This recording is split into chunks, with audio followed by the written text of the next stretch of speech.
అందరికీ నమస్తే. I'm K Anil Reddy, JL in political science, government junior college, Kachiguda. So in the last class, we were learning about governance and governance initiatives in India.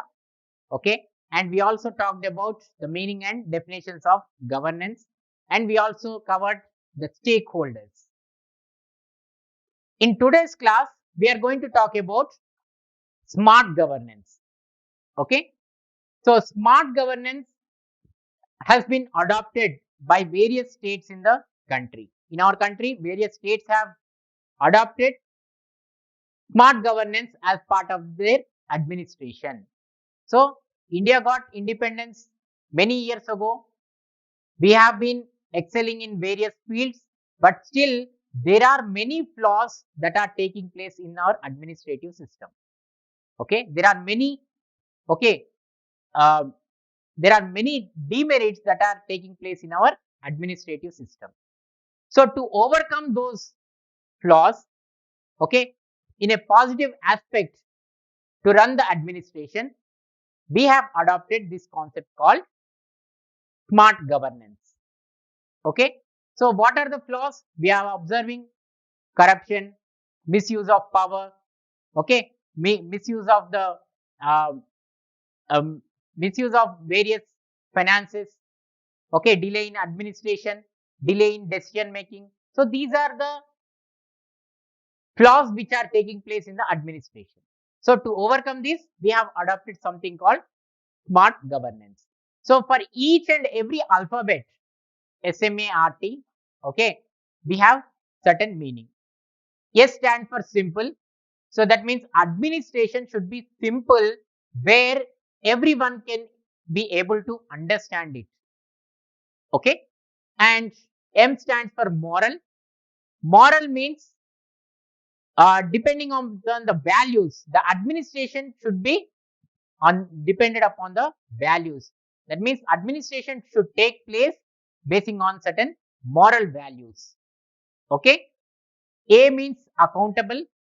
Accountable in the sense government should be responsible for all its activities and decisions. Okay, so that means the administration should take place, okay, in such a manner that they are answerable to the people. Okay, then responsive. The government should respond immediately to the problems of the society. So it should respond to all the members of the society immediately. Then T stands for transparent. Transparent means all the administrative matters should be kept in online, so that right from layman to internet user will be able to understand and get the information. Okay, so this is nothing but smart governance. Smart governance గురించి ఈ రోజు class లో మనము తెలుసుకోబోతున్నాం. Last class లో పాలనకు సంబంధించినటువంటి అర్థం, నిర్వచనాలు, తర్వాత పాలనా సంబంధితుల జాబితా ఏంటో మనం తెలుసుకోవడం జరిగింది. ఓకే, ఈ రోజు క్లాస్ లో స్మార్ట్ గవర్నెన్స్ గురించి తెలుసుకుంటాం.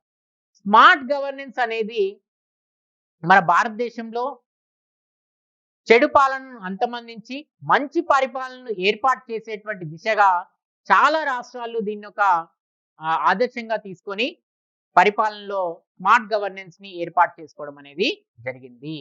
భారతదేశానికి స్వతంత్రం వచ్చి చాలా కాలం అయినప్పటికీ మనం అనేక రంగాల్లో కొంతవరకు అభివృద్ధి సాధించినప్పటికీ కూడా ఇప్పటికీ పాలనా వ్యవహారాల్లో ఇంకా కొన్ని సమస్యలు అనేవి మనని వెంటాడుతూనే ఉన్నాయని చెప్పుకోవచ్చు. వాటిలో ముఖ్యంగా చెప్పాలి అంటే అవినీతి కావచ్చు, అధికారాల దుర్వినియోగం కావచ్చు, ఓకే, ఇవే కాకుండా నిధుల దుర్వినియోగం కావచ్చు, పాలనలో నిర్ణయాలు తీసుకోవడంలో జాప్యం కావచ్చు, ఇటువంటివన్నీ కూడా ఈ రోజుకి జరుగుతున్నాయని చెప్పుకోవచ్చు. వీటన్నిటిని కూడా పక్కన పెట్టి మంచి పరిపాలన అందించేందుకు స్మార్ట్ గవర్నెన్స్ అనేది ఎంతగానో ఉపయోగపడుతుందని చెప్పుకోవచ్చు. స్మార్ట్ గవర్నెన్స్, స్మార్ట్ అనే ఆంగ్ల అక్షరాలకు ప్రతి ఒక్క దానికి కూడా ఒక్కొక్క నిర్దిష్టమైనటువంటి అర్థం ఉందని చెప్పుకోవచ్చు. Okay, SMART.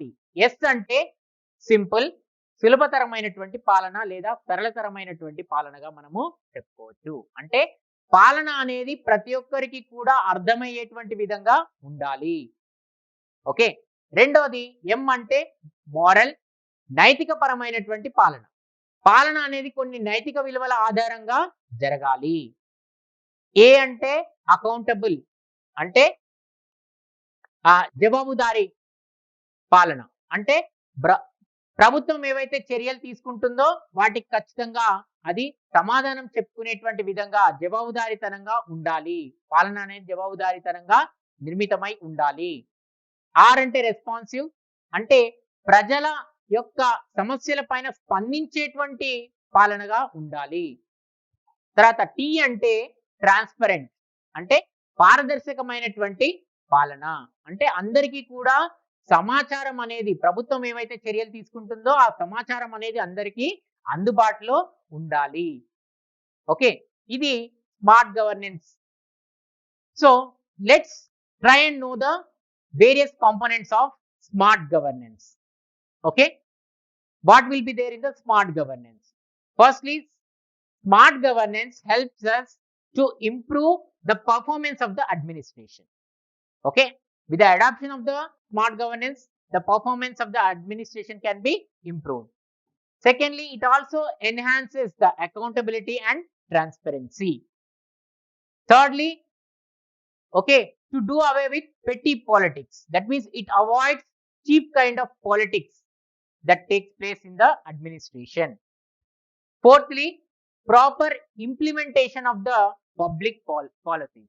So in the day-to-day administration, the administration implements various policies. So they should be implemented properly. Fifthly, there should be greater efficiency. Okay, the government should take place in an efficient manner. Sixthly, it talks about the improvement in the community leadership, the role of community leadership. Okay, seventhly, the smart governance focuses on the future innovative role in the public policy. Eighthly, it focuses on planning and decision making. Ninthly, it tells us about the utilization of internet services, mobile services and web-based services in the governance. And finally, it talks about the e-governance.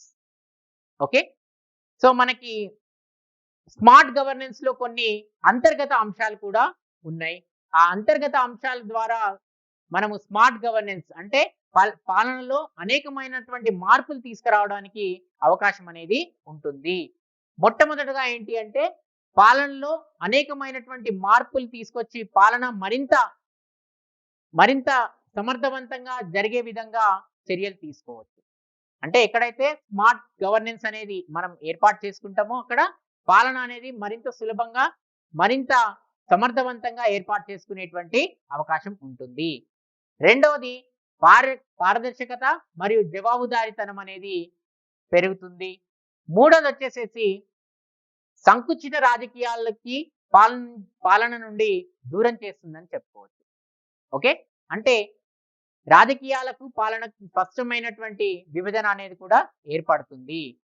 నాలుగోది, ఏవైతే ప్రభుత్వ విధానాలని రూపొందించుకోవడం జరుగుతుందో ఆ ప్రభుత్వ విధానాలని సమర్థవంతంగా అమలు చేయడం కూడా స్మార్ట్ గవర్నెన్స్ ద్వారా సాధ్యపడుతుందని చెప్పుకోవచ్చు. ఇదే కాకుండా గరిష్టమైనటువంటి సమర్థత, పాలనలో కూడా సమర్థత పెరిగేటువంటి అవకాశం ఉంటుంది. అంటే మంచి పరిపాలన అందించేందుకు ఒక అవకాశం అనేది స్మార్ట్ గవర్నెన్స్ ద్వారా లభిస్తుంది. ఇదే కాకుండా సమాజంలో ఉన్నటువంటి నాయకత్వాన్ని కూడా పెంపొందించడానికి అవకాశం అనేది ఉంటుంది. తర్వాత భవిష్యత్తు కాలంని దృష్టిలో పెట్టుకొని మరింత నూతనంగా ప్రభుత్వం యొక్క విధానాలను రూపొందించడానికి ఇది అవకాశం కల్పిస్తుంది. అలానే ప్రణాళిక నిర్ణయం తీసుకోవడంలో కూడా ఇది చాలా కీలకమైనటువంటి పాత్రను పోషిస్తుంది. ఇదే కాకుండా మొబైల్ తర్వాత ఇంటర్నెట్ సేవలను వినియోగించుకోవడం, వెబ్ ఆధారిత సర్వీసులను ఉపయోగించుకోవడం స్మార్ట్ గవర్నెన్స్ ద్వారానే సాధ్యపడుతుంది. ఇదే కాకుండా మనకి ఎలక్ట్రానిక్ పాలన కూడా ఇందులో భాగంగా ఉంటుందని మనము చెప్పుకోవచ్చు. ఇవన్నీ కూడా స్మార్ట్ గవర్నెన్స్ లో ఉన్నటువంటి అంతర్గత అంశాలు. వీటి ఆధారంగా ఇవి ఎప్పుడైతే మనము పాలనలో భాగస్వామ్యంగా ఏర్పాటు చేసుకుంటామో, పాలనలో భాగంగా ఏర్పాటు చేసుకోవడం జరుగుతుందో, అప్పుడు పరిపాలన అనేది మరింత సమర్థవంతంగా కొనసాగించేందుకు అవకాశం ఉంటుంది. Okay, right. So let's talk about the various measures that we have taken so far to improve and to include the smart governance in India. So we will talk about various processes that have been involved in the smart governance process. So these smart governance institutions will help us to uh, strengthen the administrative system in the country. Okay, that means it provides us the ways and means to have proper administrative system. So therefore we have created certain institutions, okay, which are helping us in the smart governance. The first one is National Institute of Smart Government, which is in Hyderabad. Okay, NISG, National Institute for Smart Government. The second institution is Center for Good Governance. This is also located in Hyderabad. Third one, Center for Law and Governance, which is in New Delhi. Center for Public Policy, that is also in New Delhi. మనము smart governance లో భాగంగా అనేక సంస్థల్ని రూపొందించుకోవడం జరిగింది. తద్వారా పాలనను మరింత సమర్థవంతంగా రూపొందించుకునేందుకు ఈ యొక్క సంస్థలు అనేవి బాగా ఉపయోగపడుతున్నాయి. అంటే ఎప్పటికప్పుడు ఈ యొక్క సంస్థల ద్వారా మనము పాలనా ప్రక్రియల్లో మార్పులు తీసుకురావడానికి అవకాశం అనేది ఉంటుంది. కాబట్టి ఈ సంస్థల్ని ఏర్పాటు చేసుకోవడం జరిగింది. ఓకే, ముఖ్యంగా చెప్పాలంటే first one national institute for smart government, ఇది హైదరాబాద్ లో ఉంది. తర్వాత సెంటర్ ఫర్ గుడ్ గవర్నెన్స్, ఇది కూడా హైదరాబాద్ లోనే ఉంది. Centre for law and governance, ఇది న్యూఢిల్లీలో ఉంది. Centre for public policy, okay, ఇది కూడా న్యూఢిల్లీలో ఉంది. ఓకే, ఈ సంస్థలన్నీ కూడా స్మార్ట్ గవర్నెన్స్ అంటే పాలనలో స్మార్ట్ గవర్నెన్స్ ని మనం ఏర్పాటు చేసుకునేందుకు ఈ సంస్థలన్నీ కూడా బాగా ఉపయోగపడుతున్నాయని చెప్పుకోవచ్చు. Now let's talk about good governance. So far we talked about the smart governance. Now will talk about good governance. So in good governance, we'll talk about meaning and definition. Okay, so the definition of the good governance includes, that means the good governance is associated with effective and efficiency administration within a democratic framework. Okay, and that means the definition of the good governance includes the participation of the people in the democratic system with the help of various agencies like national, state, as well as the local government agencies.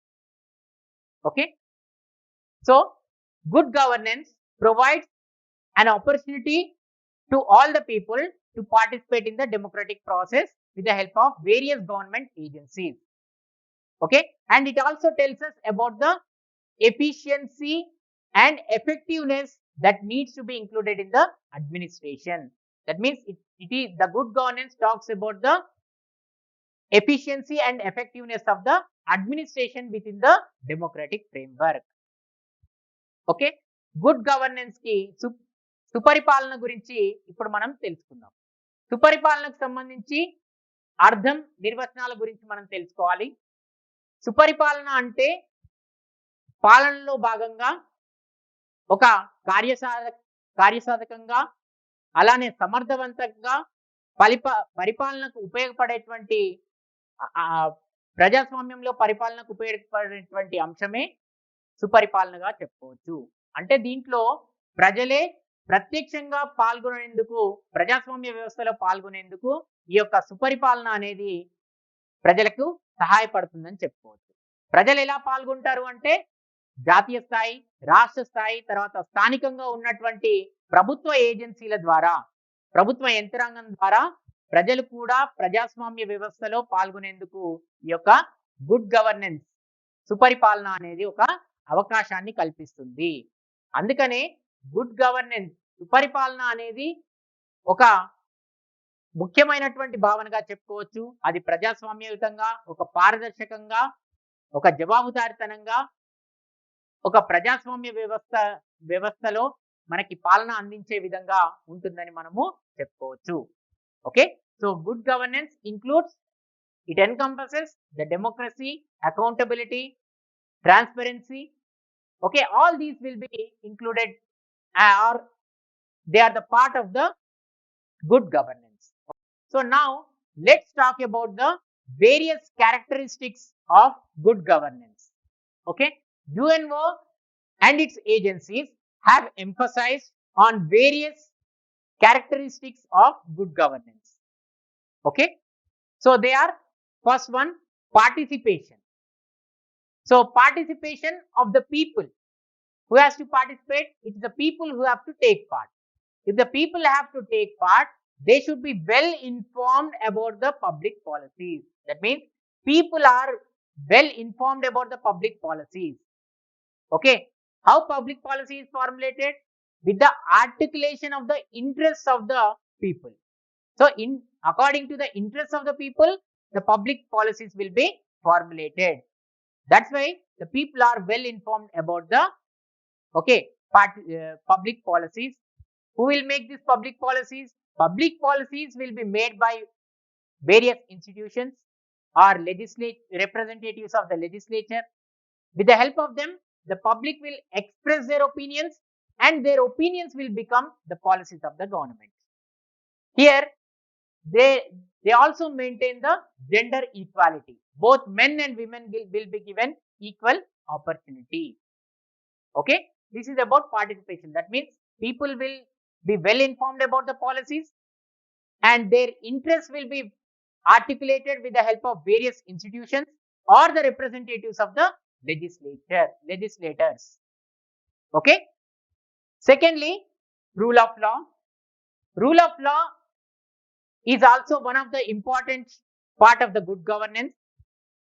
What rule of law says? Rule of law tells us about equality before law and equal treatment of the law. Okay, so that's why we should have proper administrative system. Okay, when we talk about rule of law should be implemented by the administrative system. If we can have very efficient administrative system, then only we can have rule of law. Thirdly, transparency. Okay, according to transparency, the information is should be available freely to the people according to certain rules and regulations. That means each and every person should be able to access the information. Okay, that itself we call it as transparency. Okay, fourthly, responsiveness. The entire society should be responsible. The entire society's problems should be addressed by the administration. Okay, that means to serve all the members of the society immediately. So that should be the part of the good governance. Okay, responding, okay, or responsiveness. Okay, then building consensus oriented. That means building consensus among the society or political parties is also one of the important factor in the good governance. So how we can bring consensus? When we understand that society properly. How we have to understand? By knowing about the economic, historical and cultural conditions. When we know about the historical, cultural and economic conditions of the society, then it will be easy for us to bring consensus, okay, among the people. Then sixthly, inclusiveness, equity and inclusiveness. So this is one of the important feature of the good governance. Okay, inclusiveness, each and every person should be provided equal opportunity. Okay, that means no one should be excluded from the administration. So the whatever the policies that government is framing, that should be inclusive, that should be applicable to all the people, especially vulnerable sections of the people should not be excluded. They should be given equal opportunities. That means the certain sections which are backward in the society or neglected in the society should be given proper importance. So that's why this is one of the important feature of the good governance. Okay. Seventhly, effective and efficiency. That means the resources which are available should be used judiciously for the interests of the society. So we should not, whatever the resources that are available should be used properly for the benefit of the society. How much society needs, only that many resources should be utilized. Okay, for the sustainable development, we should also protect. Okay, we can use the natural resources, and we should also protect the environment. So on one side, we should use the natural resources. On the other side, it is also our duty to protect the environment. The eighth one is accountability. So accountability means the people, civil societies, governmental and non-governmental organizations should take a proactive role, and they should be accountable. So transparency is also prerequisite condition in this accountability. So good governance includes all these characteristics. Okay. ఐక్యరాజ్య సమితి సూచించిన విధంగా సుపరిపాలనకు కొన్ని ముఖ్యమైనటువంటి లక్షణాలు అనేవి ఉన్నాయి. వాటిలో 8 లక్షణాలు ఉంటాయి. అవేంటో ఇప్పుడు మనం తెలుసుకుందాం. ముఖ్యంగా ఏంటంటే భాగస్వామ్యాలుగా ఉండడం, అంటే ప్రజల యొక్క భాగస్వామ్యం. ప్రజల యొక్క భాగస్వామ్యం అనేది చాలా ముఖ్యమైనటువంటి అంశంగా చెప్పుకోవచ్చు. ప్రజలందరికీ కూడా ప్రభుత్వ విధానాలకు సంబంధించినటువంటి అన్ని అంశాలపైన అవగాహన కల్పించడం జరుగుతుంది. అలానే ప్రజలకు సంబంధించినటువంటి ప్రజాభిప్రాయం కూడా అనేక సంస్థల ద్వారా అనేకమైనటువంటి సమూహాల ద్వారా వెల్లడవడం అనేది జరుగుతుంది. దీంట్లో ముఖ్యంగా శాసనసభలో ఎవరైతే సభ్యులు ఉంటారో, ప్రజాప్రతినిధులు ఉంటారో, వాళ్ళ ద్వారా ప్రజాభిప్రాయం అనేది వెల్లడవుతుంది. ప్రజాభిప్రాయం ఆధారంగానే ప్రజలకు సంబంధించినటువంటి పథకాలన్నీ కూడా రూపొందించడం అనేది జరుగుతుంది. ఆ విధంగా ప్రభుత్వ విధానాలు అనేవి రూపొందించడం జరుగుతుంది. ఇక్కడ స్త్రీ పురుషులు అనేటువంటి విభేదాలు లేకుండా ప్రతి ఒక్కరికి కూడా సమానమైనటువంటి భాగస్వామ్యం అనేది కల్పించడం జరుగుతుంది. రెండోది సమన్యాయ పాలన.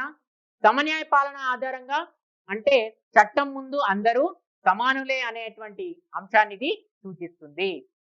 అదే విధంగా చట్టం అనేది అందరికీ ఒకే విధంగా వర్తిస్తుంది అనే అంశాన్ని కూడా సమన్యాయ పాలన సూచిస్తుంది. అందుకనే పాలనా వ్యవస్థ అనేది సమర్థవంతంగా మనం రూపొందించుకోవాల్సినటువంటి అవసరం ఉంటుంది. అంటే సమన్యాయ పాలన అనేది ఉండాలి అంటే ఖచ్చితంగా సమర్థవంతమైనటువంటి పాలన అవసరం అవుతుంది.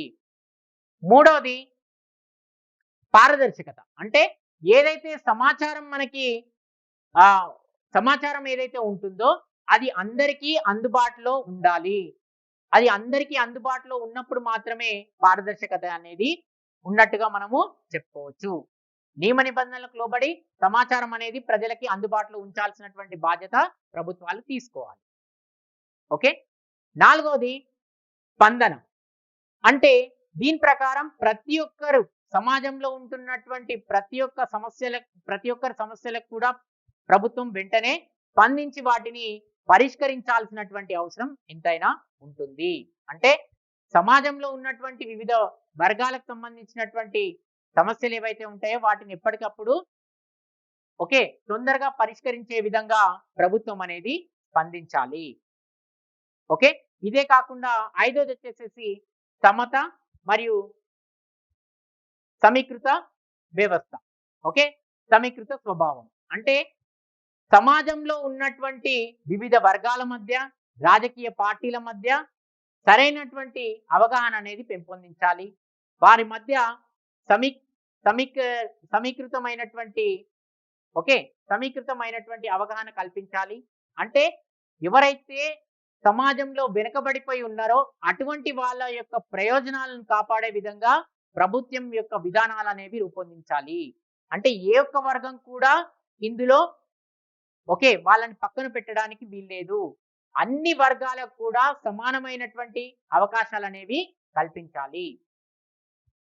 ప్రభుత్వ విధానాన్ని రూపొందించేటప్పుడు ఎవరైతే ముఖ్యంగా సమాజంలో వెనుకబడిపోయి ఉన్నారో అటువంటి వర్గాలను కూడా సమీకరించే విధంగా విధానాలు అనేవి రూపొందించాలి. వాళ్ళని పాలనలో కావచ్చు లేదా ప్రభుత్వం యొక్క విధానాలలో కావచ్చు వాళ్ళను కూడా భాగస్వాములుగా చెయ్యాలి. ఇదే కాకుండా మనకి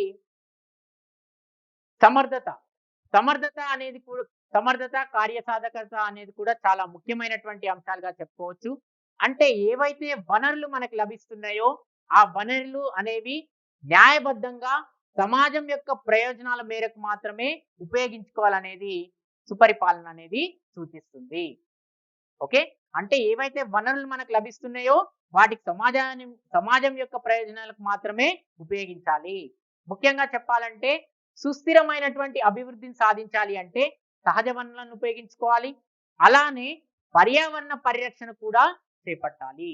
ఒకవైపు మనము కావలసిన విధంగా సహజ వనరులను ఉపయోగించుకుంటూనే మన యొక్క పర్యావరణాన్ని కూడా పరిరక్షించుకోవాల్సినటువంటి అవసరం అనేది ఉంటుంది. ఇదే కాకుండా మనకి జవాబుదారీతనం ప్రభుత్వ సంస్థలు కావచ్చు లేదా ప్రభుత్వేతర సంస్థలు కావచ్చు పౌర సమాజం కావచ్చు దీంట్లో భాగస్వాములై జవాబుదారీతనంగా వ్యవహరించాల్సినటువంటి అవసరాన్ని ఇది సూచిస్తుంది. అంటే ప్రతి ఒక్కరు కూడా జవాబుదారీతనంగా ఉండాలి అనేటువంటి అంశాన్ని సుపరిపాలన అనేది సూచిస్తుంది. ఇవి మనకి ఉన్నటువంటి ముఖ్యమైనటువంటి లక్షణాలుగా మనము చెప్పుకోవచ్చు.